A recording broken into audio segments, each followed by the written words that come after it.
Hey, I'm going to start this in a very cheery manner. We're all going to die someday. Every single one of us. Everyone you know and love is going to die. So, with that being said, getting mad about asterisk talk in the NBA about how your championship matters more or less than someone else's. I'll take a step back. It's about fun. Let's enjoy ourselves, right? This is all fun. I'm not saying there's anything wrong with enjoying sports. This whole YouTube channel is mostly about me talking sports, right? But I think it's really offensive to do that without any perspective as a human being. It's like I actually shut the fuck up. Please stop getting actually angry about this. We can have fun, have a debate, have a discussion, but getting angry about asterisk talk, like raising your voice to talk about how injuries are going to affect the discussion about your championship is insane, deranged behavior. You're psychotic and you shouldn't be allowed to speak anymore. I'm all for free speech, but we should give you a Twitter. You know how when you're a kid and they give you a controller to play on the PS1 and it's not connected to anything, but you're 3 years old, so you don't realize it, so you're just enjoying it. You should have a Twitter account that's like that, where you can tweet at anybody you want, right? The people who want to have serious discussion about asterisk talk and how it's fucked up that people want to say that these two championships are worth the same or whatever. We give them a Twitter account where they can reply to everybody, right? They can reply to literally anybody on the planet. But we can't see their responses. They're basically just muted for everybody. But they still get the internal satisfaction that they normally get from being rude to strangers on the internet, right? Being rude to strangers on the internet for just talking about sports, right? Not being rude on a stranger of the internet for saying, hey, racism is good. You should be kind of rude to that guy to some extent, right? At least certainly to some extent, you should be rude to the racism is good person. You don't need to be rude to the person who has a different sports take than you, right? Unless even if they're doing it just for the sake of getting someone angry or getting attention, right? You just ignore them because they want attention, right? Okay, so the context behind this: James Harden is hurt. He's gonna try to play tonight. I just literally today got right before I was gonna start this, I got the notification. I don't know if you can see that says I probably shouldn't be shaking it if I want you to read it, but essentially, Kyrie is the Nets are expecting to be without him for the rest of the series, which makes sense. There's at most 3 games left. One of them tonight. I'm filming this in between the hour break between Portugal, Hungary, and France, Germany, and the Euros. So I don't know what happens tonight, right? I don't know if my expectation is that James Harden is going to play, and very quickly they're going to see oh, he sucks because his hamstring is fucked and he can't explode. Even if James Harden is not super athletic, he still explodes, right?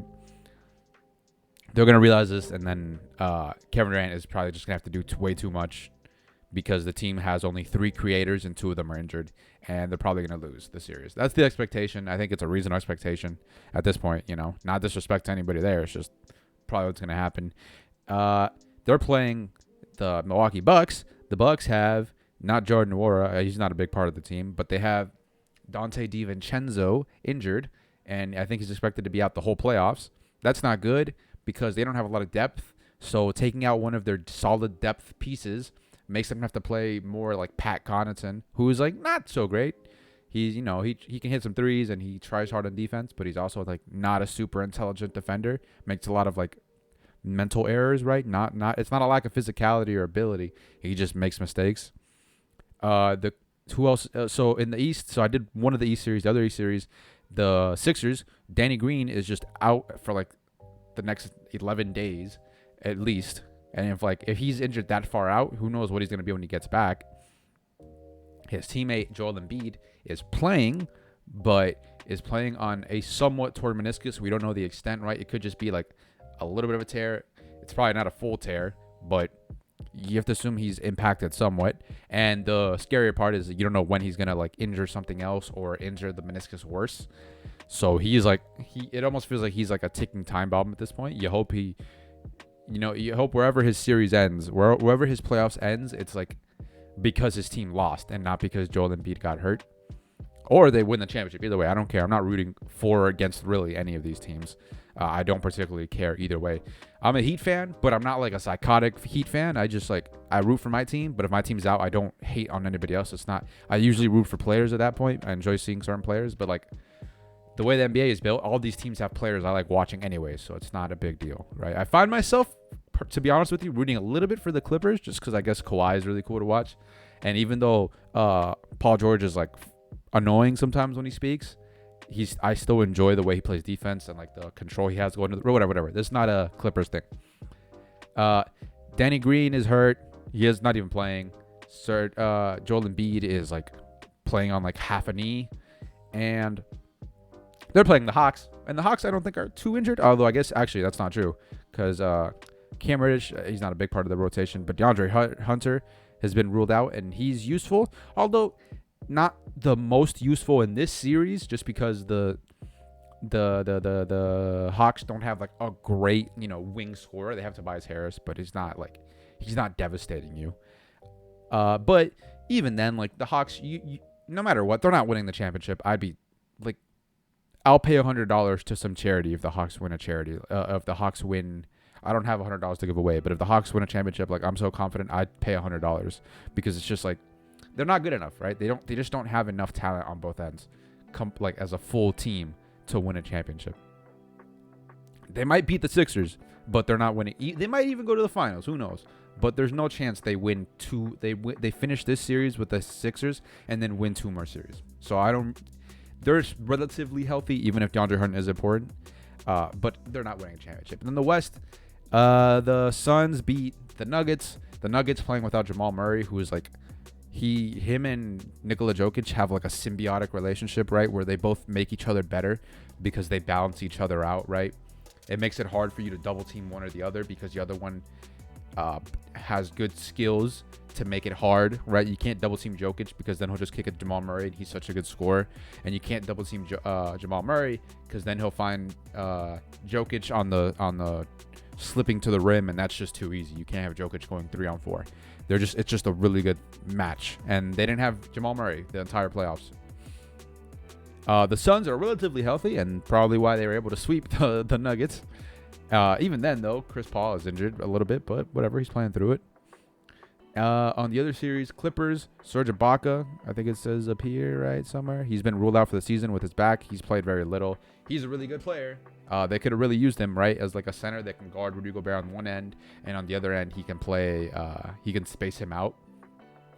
They don't have him, even though Nick Batum's like, well, I guess I'll just be Serge Ibaka now, which is really cool that he just decided he could do that.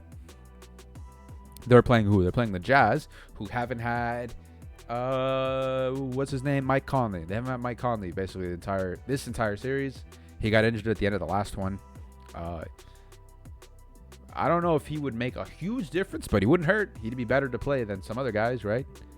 He's a good player. Like you figured the way the Clippers play defense would cause a lot of problems for Mike Conley, but Mike Conley's a smart player. You'd figured he'd find a way to contribute in some way, right? He wouldn't just be like worthless. He'd make the team better without a doubt. So point being, went over that real quick. All these teams have injuries. All the ones that are serious contenders have injuries other than the Suns. And even if the Suns do win it, what are you going to be like? Oh, man, they got really lucky. This championship doesn't count. Like, how many times has Chris Paul gotten injured in years where he had a legitimately good chance to win the championship? Like, you're going to be like, oh, this guy's just lucky, right? You're going to respect it the same way we always do because it's just sports, first of all. And second of all, they won. Like, they followed the rules and they won. Like, rules are overrated, but they followed them. So you guys can't get mad at them, all you, like, weird sickos that love rules. So, like, what are you mad about, right? Just respect them. They won. It is what it is. No one, for the most part, people don't, outside of Miami at least, I don't think people really look back at like the Mavericks championship and be like, oh, well, LeBron had a brain fart, so it doesn't really count, right? Like, no, you won. No matter, it's not your fault that happened to LeBron. You beat him. You beat the person in front of you. Like, what are you going to complain about, right? There's nothing they can do about who they put in front of them. That even if they did change the rules so that teams could pick who they play, we'd still have to respect it. But the thing is, like, in retrospect, no one ever really remembers generally that somebody was injured and that's why the other team won. They just remember, oh, this team won, and then they don't think too much about it beyond that. At least once time goes on, right? Like people respect that Pistons championship team with Chauncey Billups, Rasheed Wallace, Ben Wallace, Tayshaun Prince, and Rip Hamilton. Like people respect that team for the most part. I don't think anyone disrespects them, and that's with the fact that the Lakers signed Karl Malone that year and he barely played for them, right? Like they had injuries, but like it's just part of the game, man. You just can't do anything about it. It is what it is. I know it's really lazy commentary. It is what it is, but it just really is what it is. You win, you win. You lose, you lose. If you lose, the team that loses usually gets the asterisk. They're like, oh, they maybe could have won if they were healthy. That does happen. But the team that wins, we just remember that they won generally, right? Did I mention I'm watching this between soccer games, right? Portugal won the Euro championships last time out in 2016, 18? It would have been 16, right? Just 4 years, every 4 years. Either way, that Portugal team wasn't very good. Didn't score many goals. Were super defensive and boring, but they won. They won. That's what people remember. Trophies. As cliche as it is, they don't take that trophy from you, no matter how boring or annoying it was to watch or how fortunate you were. We generally don't talk about things like that. So don't get mad about those kind of discussions. Just let it be. Let them talk themselves out. People will respect your team in the future, I promise. Just enjoy the championship instead of getting angry about it and getting defensive about it, all right? All right. Also remember, we're all going to die someday. Like, subscribe. Like and subscribe. Bye.